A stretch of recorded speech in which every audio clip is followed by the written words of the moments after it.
Not yet. You are. Good morning and happy Mother's Day, all the mothers out there. Welcome to those in attendance also.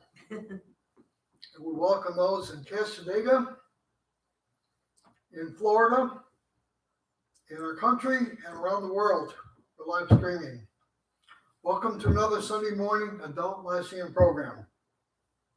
Every Sunday morning from 9:30 to about 10:15 thereabouts, we'll have another teacher who will be instructing us something pertinent to us as spiritualists. I should tell you that next week, our teacher will be Reverend Dr. Philip DeLong. On the 24th of this month, we're going to have Joyce Sagar. And on the 31st, last Sunday of the month, I will be your teacher. Now, to introduce our instructor this morning, we'll have Richard Russell come up and do the introduction. Thank you.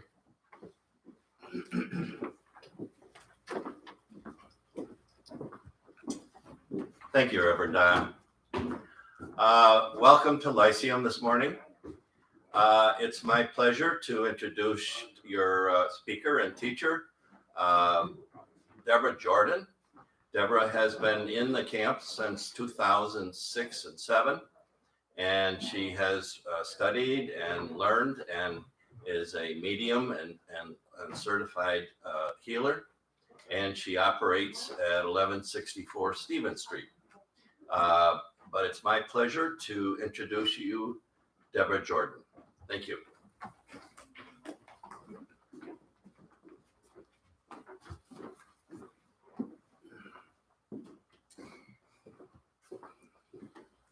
Good morning.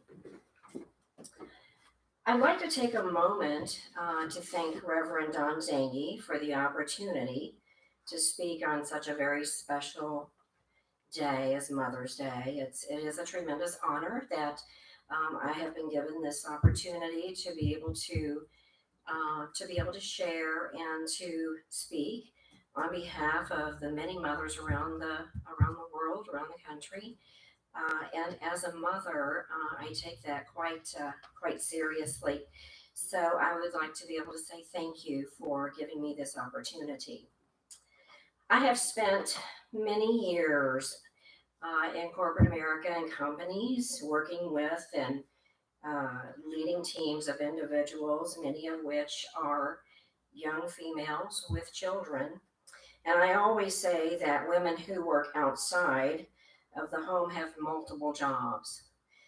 Today, as we cope with the global crises, many of them are working from home, and they begin their day by organizing the children, the family, preparing their meals, their breakfast, getting them sat for homeschooling, and then they start their day and their corporate job, and then continue with their end of day chores, and then they begin the next day in the same way. So I always say that anybody who works outside the home has multiple jobs, and I have a tremendous appreciation for all of the women around the world that I know are doing this on a regular basis. Needless to say, the days are tireless. I am of the mindset that we should celebrate Mother's Day every day, not just one day per week, because of the endless, tireless efforts that I see on a regular basis. Today, we will touch on some of the historical events and activities that led up to Mother's Day becoming an international holiday, and then also some history on the mother of modern day spiritualism, and then some closing comments that includes just a little tribute to my own mother and perhaps the mothers of those who are in attendance today. I would like to begin by sharing some thoughts on national celebration of Mother's Day. As a civilization, we recognize a very special place for both the physical and the divine feminism as expressed in what we refer to as Mother. We refer to Mother Earth as the nurturing source of all physical existence of the earth plane. The Christian religion reserves a special place for the mother of Jesus and as held in such high regard as to stand with Christ as a source of worship and prayer. Motherhood, as expressed as a noun, is meant to express a unique position in family life, as the root of the beginning source. That females have occupied throughout the history, often expressed as the nurturing side of the human species, with the male expressed as the masculine, the protector, and the gatherer. Mothers are the wellspring for which all human life begins. From infants, we are totally dependent on the care and the nurturing and the feeding for physical existence from our mothers. As we mature and we grow, we learn from mothers as our first teachers on mental, emotional, and spiritual matters. By the time we reach the age of 5, we have already established a great part of our personality and the foundation for which life is all about. Our conditioning, regardless of the degree of what may be perceived as good, bad, or indifferent, plays a significant role in the shaping of our future.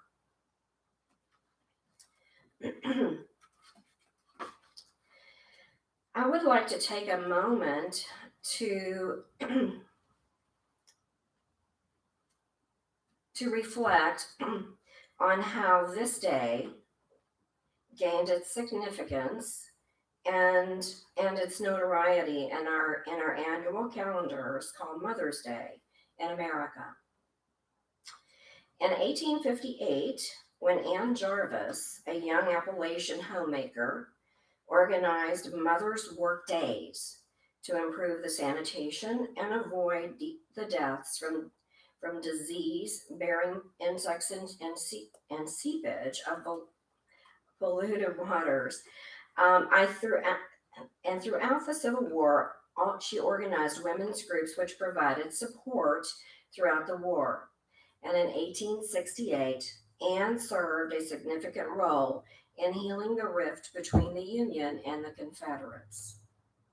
In 1872, Boston poet, pacifist, and women's suffragist Julia Ward Howe established a special day for mothers, serving as an occasion of peace following the bloody Franco-Prussian War.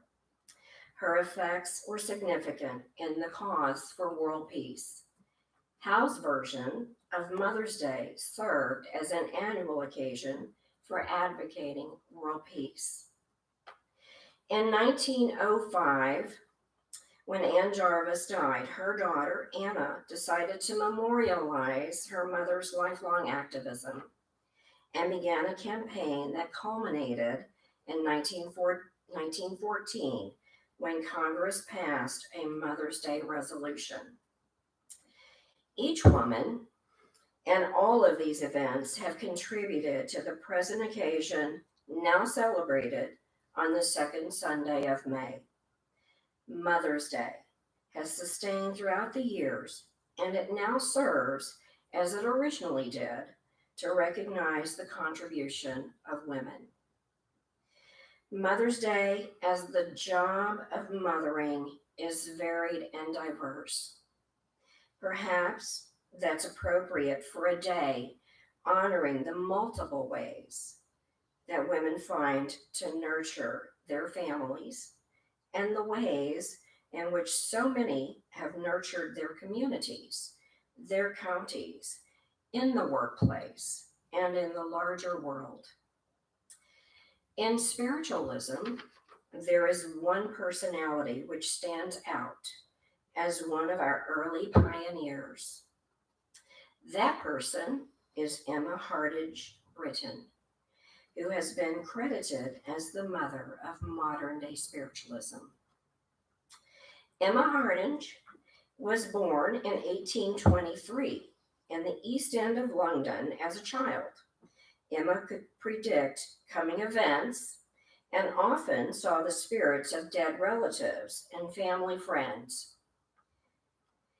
In 1855, Emma first visited America, and at the boarding house where she was living, she met a spiritualist couple with whom she visited a medium. The spirit communication Emma received there was an experience that changed her entire outlook on life.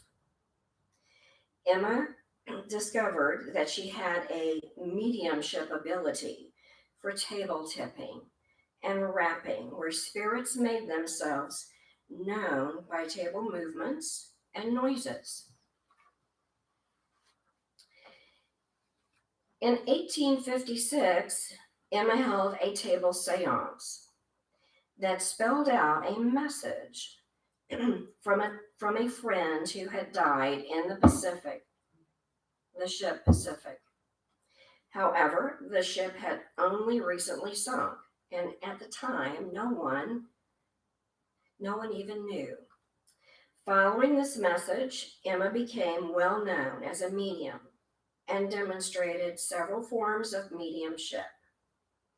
She practiced her mediumship in the same building along with Miss Kate Fox, one of our very own Fox sisters from Hydesville, New York. Emma traveled throughout America and to many parts of the world, lecturing and sharing inspirational messages on the topic of modern spiritualism. By public speaking and prolific writings, Emma helped to encourage the formation of many spiritualist groups, societies, and churches throughout the world. The origins and concepts of the seven principles were a result of Emma's mediumship, as it is believed that Robert Owen, a reformist spiritualist, transcribed the messages and commandments in his afterlife, which became the principles of spiritualism. The principles were to be used as a foundation for spiritualists to adopt as a statement of faith to live by, and were later known as the seven principles of spiritualism, as necessary objects in the memorandum of the Association of Spiritualist National Union in 1890. In America, the National Association of Spiritualist Churches was formed in America in 1893 in Cassadaga, New York. The seven principles were adopted also as the founding philosophy of American spiritualism. I would like to pause for just a moment to take an opportunity to credit the sources for my research, which included the National Women's History Alliance and the British SNU Internet Reference, the mother of modern-day spiritualism. I would like also to take a moment to share a brief tribute to my own mother, Miss Jean, with whom I am blessed to say is still with us today.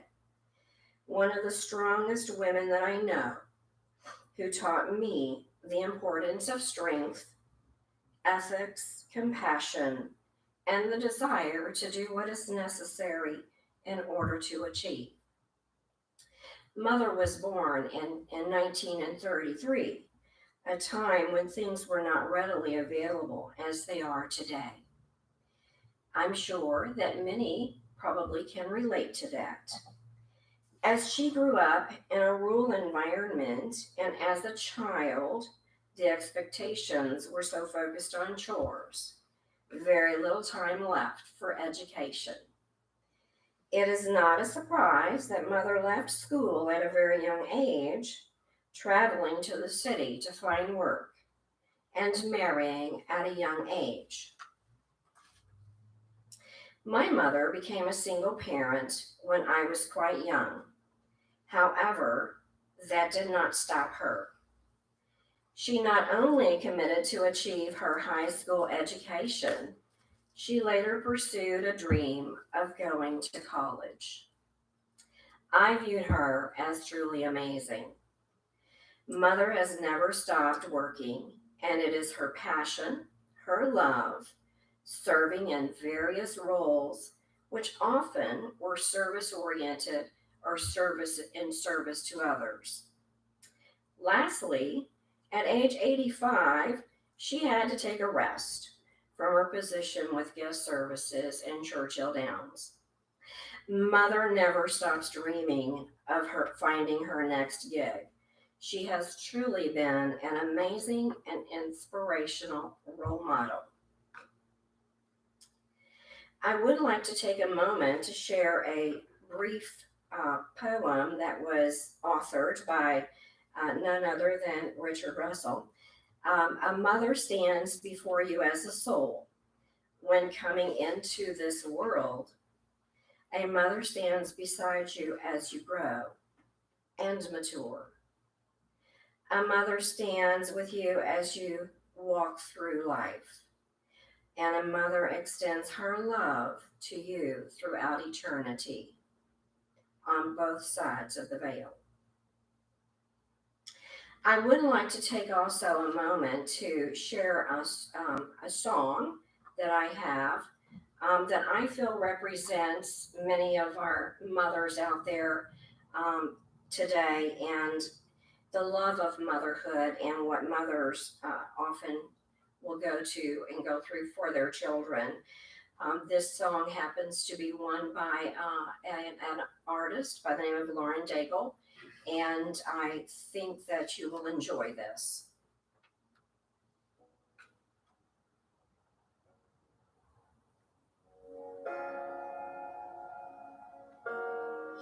You are not hidden. There's never been a moment you were forgotten. You are not hopeless. Though you have been broken, your innocence stolen. I hear you whisper underneath your breath. I hear your SOS, your SOS.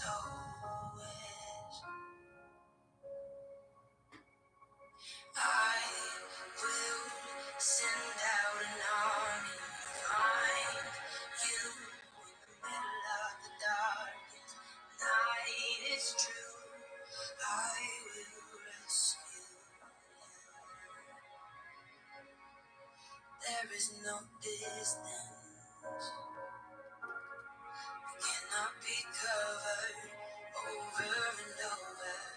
You're not defenseless.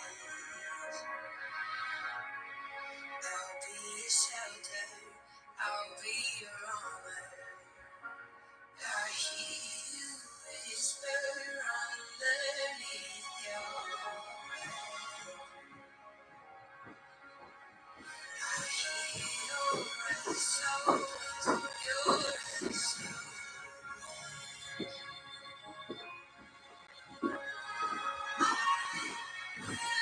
Send out an army to find you in the middle of the darkest night. It's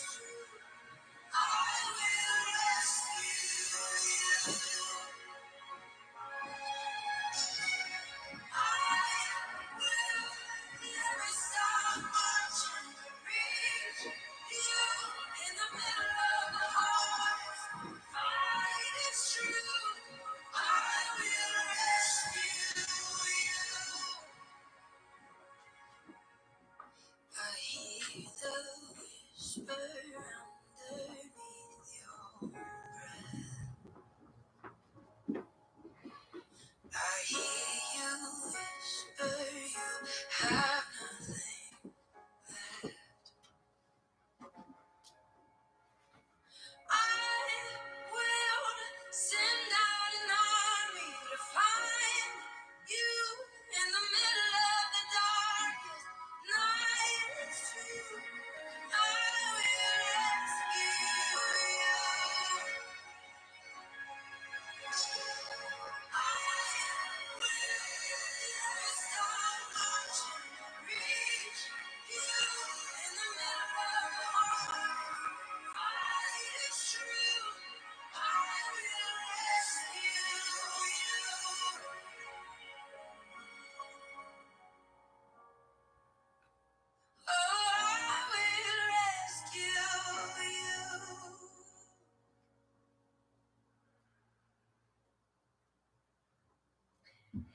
Thank you. When I heard that song the first time, it just reminded me so much of what a mother does and a mother's love and how they love us so unconditionally. And if they see us straying or doing things that we shouldn't be doing, they will send out an army and do whatever they need to do in order to rescue us and to steer us in the right direction with loving us unconditionally and always being there as our support system to lead us and to guide us through all times, whether they be happy or whether they be dark.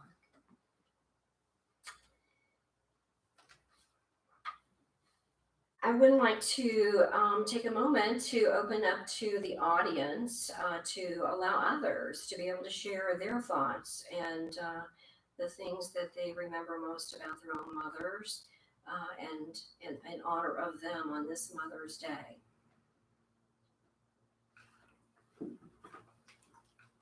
Anybody want to come up?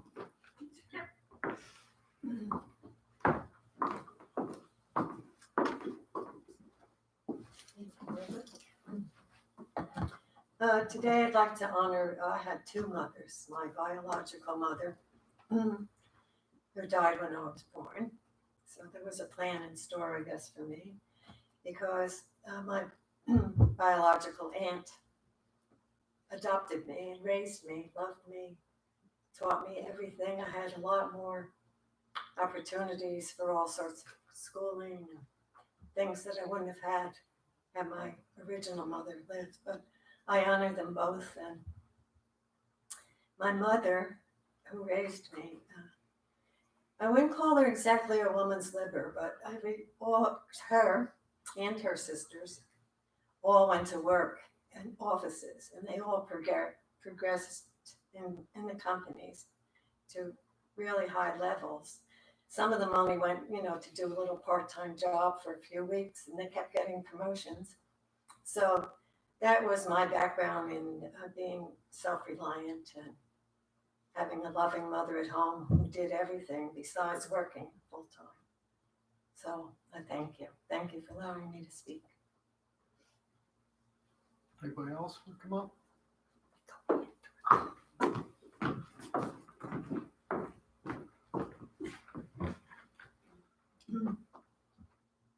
Mother's Day is a very emotional day for many of us. So I wasn't going to speak because I thought, oh no, I'll cry. But I'll just mask all that with laughter. There are women in this world who just stand tall and stand strong. And there are many ways to be a mother. I have had women who were not related to me mother the ever-loving heck out of me and set me straight. And I needed that every now and again. Many of us have fur babies that we just love dearly. I am fortunate that my daughter picked me at one point, so I do have a daughter, and my mother was spectacular. Her mother was spectacular, and they're all just right here, and I thank you for letting me speak.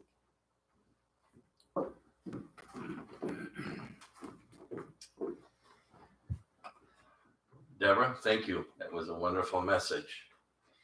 We're now going to close this part of the Lyceum. Remember, we have a Sunday service. Reverend Jerry Moore will be the platform speaker at 10:30. So tune in and help us to celebrate the opening of Cassadaga Camp.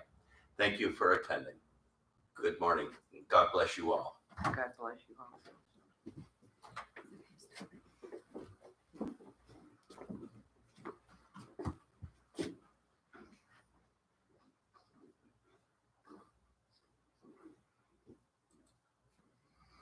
Okay. Thank you. Good. Hey, you're good. And you didn't cry. I was crying during that song. That was wonderful.